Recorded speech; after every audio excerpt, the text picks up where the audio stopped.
Hello this is mini vlog day 4 today morning எனக்கு ரொம்ப உடம்பு முடியல. அதனால நான் எழுந்துக்கல. என்னோட ஹஸ்பண்டே வீட்டை க்ளீன் பண்ணிவிட்டு பாத்திரம்லாம் வாஷ் பண்ணி வச்சுட்டு காஃபி போட்டு எழுப்புனாங்க.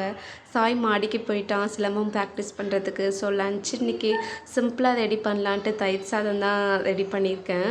சாப்பாடு கட்டி கொடுத்துட்டு அவங்க ஆஃபீஸ் கிளம்பிட்டாங்க. சரி வீட்டை துடைக்கலாம் அப்படின்ட்டு நான் சொல்லிட்டு இருந்தேன். சாய் நான் எல்லா வேலையும் பார்த்துக்கிறேன்ட்டு அவன் எல்லாருமே க்ளீனாக அழகாக மாப் போட்டு எடுத்துட்டான். நான் பண்ணுறேன்டான்னு சொன்னால் கூட கேட்கல, வேண்டாம்மா நானே பண்ணுறேன் அப்படின்னா. இன்றைக்கி ஏதோ நல்ல மூடில் இருக்காங்கன்னு நினைக்கிறேன் 2 பேருமே. அதனால் எனக்கு ஹெல்ப் பண்ணியிருக்காங்க. அப்புறம் கிச்சனில் கொஞ்சம் வேலை இருந்தது, அந்த வேலையெல்லாம் நான் முடித்தேன். அப்புறம் பார்த்திங்கன்னா மாப் போட்டு முடிச்சுட்டு டோர் எல்லாமே க்ளீன் பண்ண ஸ்டார்ட் பண்ணிட்டான். ஃபுல்லாக வாட்டர் போட்டு எல்லா டோரையும் க்ளீன் பண்ண ஸ்டார்ட் பண்ணிட்டான். ஹெல்ப் பண்ணாது, நல்லாவே ஹெல்ப் பண்ணாது. கொஞ்சம் எனக்கு வேலையும் வச்சாது எக்ஸ்ட்ரா. அதுக்கப்புறம் கோலம் போட்டு முடித்தாச்சு. நான் கிச்சனில் எல்லாம் போட்டு முடிச்சுட்டு ரெடி பண்ணி வச்சாச்சு. அதுக்கப்புறம் சரின்ட்டு எல்லாமே ப்ரிப்பேராக ரெடி பண்ணி வச்சிடலாம் அப்படின்ட்டு அப்புறம் ஆயில் வாங்கிட்டு வந்தேன், அது எடுத்து போட்டு வச்சாச்சு. அப்புறம் லன்ச்சுக்கு 2 பேரும் நானும் சாயும் தயிர் சாதம் மாம்பழம் வாங்கிட்டு வந்தேன்.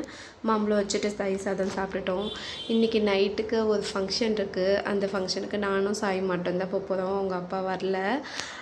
ஸோ நாங்கள் அங்கேயே டின்னர் முடிச்சுட்டு வந்துடுவோம். அவங்க அப்பாவுக்கு மட்டும் ரெடி பண்ணணும். தேங்க்யூ.